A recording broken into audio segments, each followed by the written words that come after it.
একটু দেখা পাবো বলে 1 কোটি বছর দাঁড়িয়ে আছি এই চৌরাস্তায়।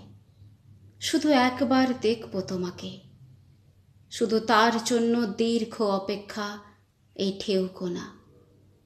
কত অশ্রুজল শোকালো দু চোখে, কত শীত গ্রীষ্ম পার হয়ে গেল, অপেক্ষা খুঁজল না।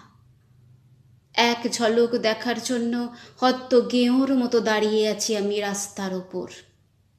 চক্ষু লজ্জা নেই, তোমার একটু দেখা পাবো বলে জীবনের সব কিছু ফেলে বিছালাম তৃণ। তোমাকে দেখার জন্য এই অনন্ত অপেক্ষা, দীর্ঘ পর্যটন, দীর্ঘ পথ হাঁটা, পথে পথে ঘুরে মরা। তোমাকে একটু দেখতে পাবো বলে বুদ্ধের মতন আমি ঘর ছাড়া পথের বাউল। শুধু একবার তোমার দেখা পাবো, তাই 1 কোটি বছর এখানে দাঁড়ানো, এখানে অপেক্ষা।